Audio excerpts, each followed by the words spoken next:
the next paper is from Marta Canistra and co-authors. Marta will talk about the effectiveness of online financial education versus in-presence mode. Let me tell you something about Marta. So Marta Canistra is a PhD student in data analytics and decision sciences at Politecnico di Milano, Department of Management and Engineering. Among her main research interests, there are the use of statistical methods to predict students' performance and the evaluation of educational interventions aimed at improving the educational career of the students most at risk. So very relevant research field. Marta, the floor is yours. Thank you. So good afternoon. Today I'm here to present a joint paper together with Professor Tommaso Cassisti, Emilio Barucci, Daniele Malazzini and Maria Sancin, who is here, from Politecnico di Milano, both from School of Management and Department of Mathematics. So the main goal of our research is to try to understand whether there are some differences in how financial literacy is taught in a university context, in order to evaluate the effect of this intervention on financial literacy, of course. So let's start by introducing the topic, highlighting why it is important to study financial literacy and evaluate financial literacy intervention. As probably most of them in this room already know it, but it's worth to mention once again, as Christophe told us today, we are living in an ever-increasing complex world. So we are always called to make financial decisions in order to think about our welfare, our pension plans, and so on. So the rules are increasingly complex. For this reason, policymakers are called to make important investments in education in order to improve our financial literacy, which is not that high, especially in Italy. So for these reasons, governments are investing a lot in financial education interventions. But it is also important to understand when these interventions are effective and which are the learning mechanisms which in which we can rely on in order to program and design effective intervention. So, for this reason, I want to contribute, as I mentioned before, to this stream with an evaluation which compares the two teaching modalities, the online and the offline, in a financial education course in a university setting. So I would like to contribute to the academic literature in two different ways. The first stream I want to mention is the literature about the effect of financial education programs. Now we are seeing that there are a lot of papers in the literature aiming at understanding which are the mechanisms and the characteristics of the financial education intervention most effective. But there are some limitations in these studies. Most of them are on a voluntary basis. This means that we have a matter of motivation. So only the most motivated students usually enroll to this intervention evaluation. So we cannot control for selection bias for most of the cases. Then just a few of them use as educational context the university. So it is also worth to understand whether there are some differences between schools, which is the normal context in which evaluation takes place, and the university. Then the last aspect I want to highlight is the importance of randomization. So only with randomization and only with setting experiments we can claim for causality between treatment, so the course, the financial literacy course, and the outcome of interest. The second stream of literature is about the effect of online educational programs. Now the attention of online education is pretty much high after the COVID-19 situation, so of course the evaluation and the studies on this topic are increasing a lot, but of course there is, not of course, but there is some limitations because most of the time we compare and we study the effect of online education against, well, a pure control, while there are only few examples which compare online and in-present intervention, which is our case. So the same happens basically for financial literacy topic, applying financial literacy topics. Well, compared to the general topics, of course, the literature by financial literacy is still young, but our aim is to contribute to this stream. So we would like to fill this research gap by basically combining the stream about the effect of financial education programs and the stream about online interventions. So the aim of this paper is to set up as an experiment in order to evaluate and assess with empirical evidence the relative effect of two different programs. But these two programs, as we saw in a while, are very much comparable, with the only difference that one has been taken online and the other was taken in present. So let's start by, well, showing which is the experimental design. So which are the main aspects we deal with for designing and organizing our experiment. First of all, the students.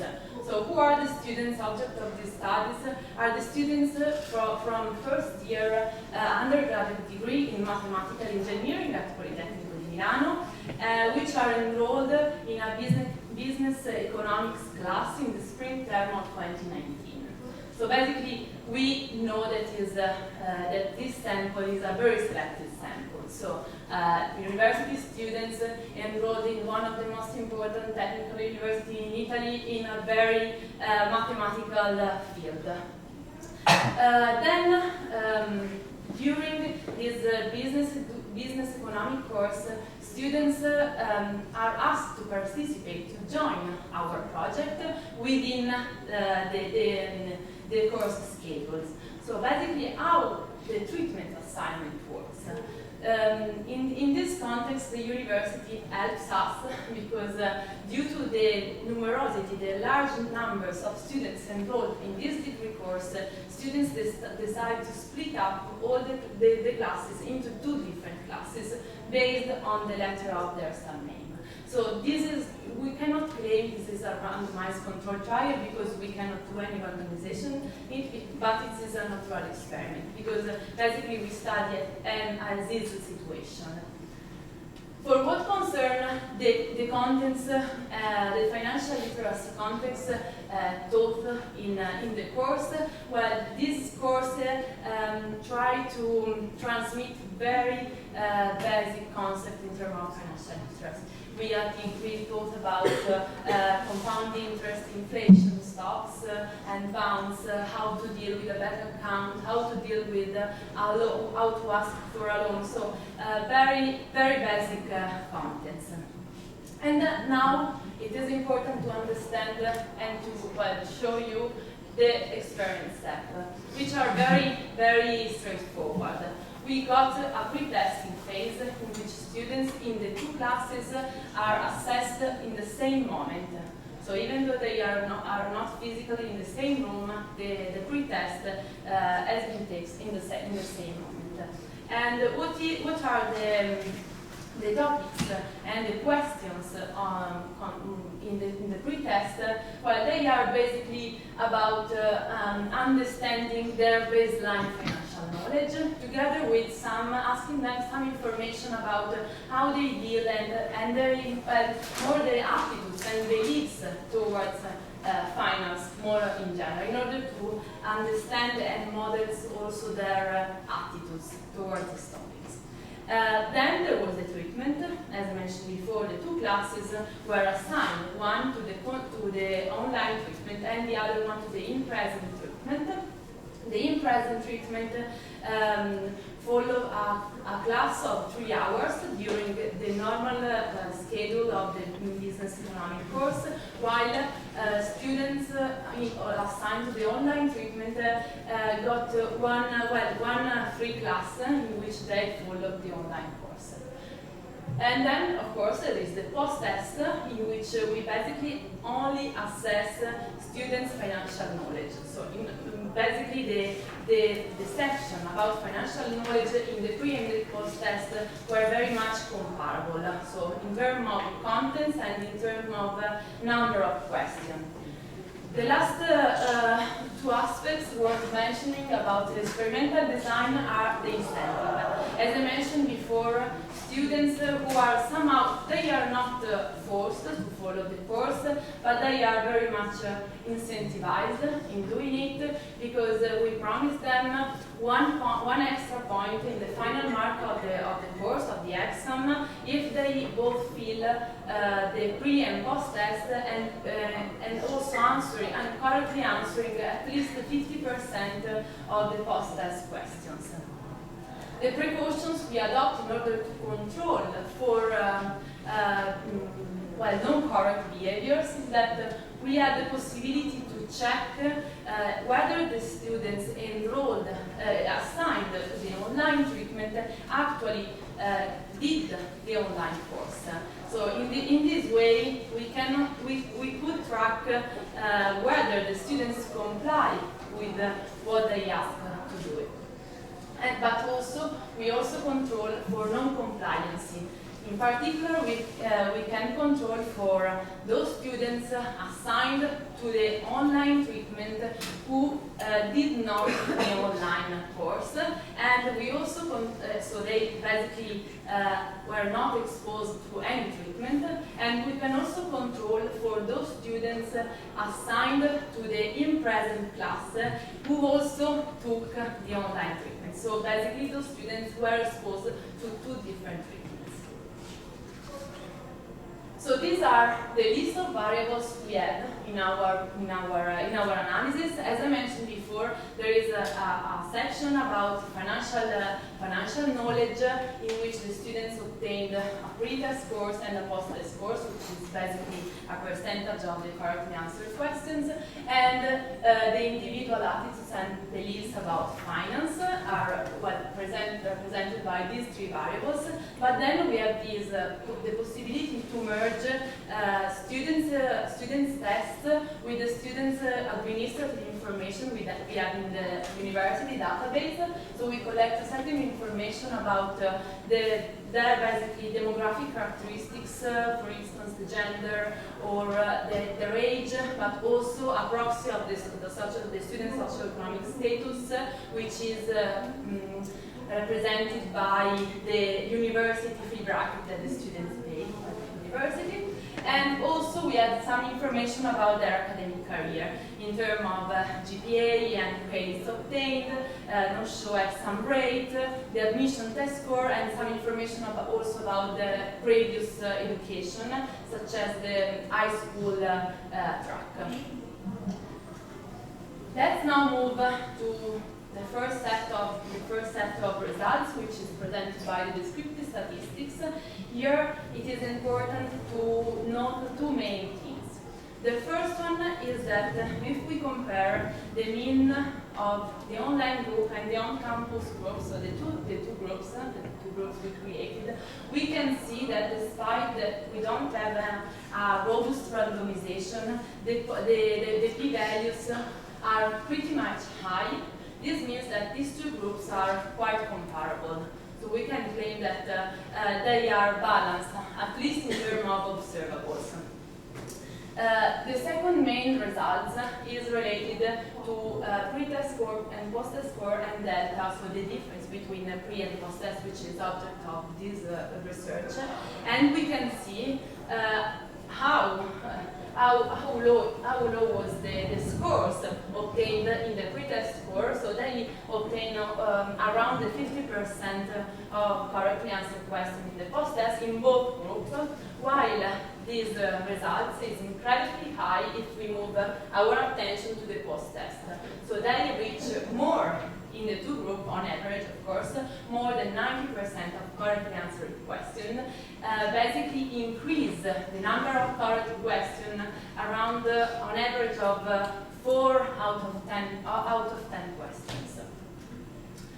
Let's now move to the methodological approach we adopt in order to evaluate the effect of these two treatments. So basically, in the model 1, we just want to know and understand whether there are some interesting determinants which explains the pre-test score, so the baseline financial knowledge. While the second, the third, and then we will see later, and the fourth models aims at explaining the determinants, and of course, if the treatment plays some kind of role in explaining the difference between pre and post-test scores.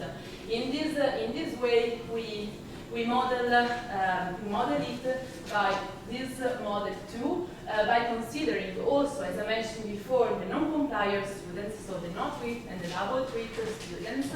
Then, in the model 3, we exclude them from the analysis in order to just understand whether students are assigned to the treatment and actually comply with it, obtain different results.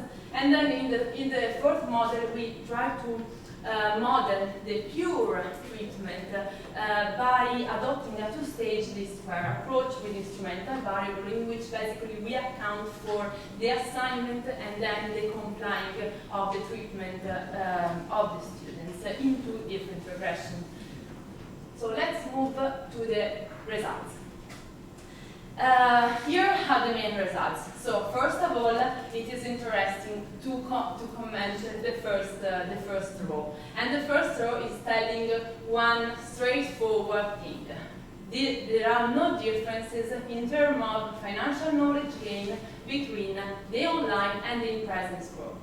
Of course, we see a minus sign in all of the coefficients, but this is not significant. So we can claim that there is a negative effect if students have attended the online course, but this is not significant in statistical terms. So once commented these results, it's worth mentioning also some other interesting aspects and determinants of the scores. So first of all, I think it's interesting to see the role of the gender as a determinant to explain pre-test and the delta scores. So we saw that being a male is associated to a higher probability of obtaining a higher pre-test scores, while the opposite happens if we look at the delta scores.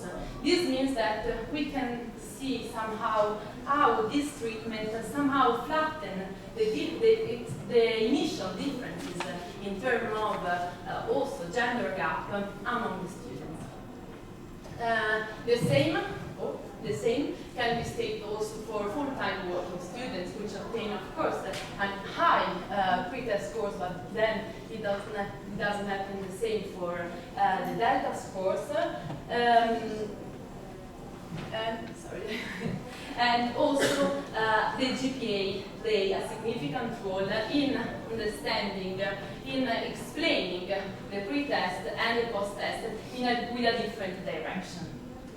So let's now move with this very brief analysis, which is these are random forest, which is has a very straightforward meaning. This is a kind of ranking of the most important variables for explaining the outcome of interest. So in our case, the delta scores. So with this analysis, we basically leave the linearity constraints outside, and we just study which are the relations of the determinants with the outcome of interest.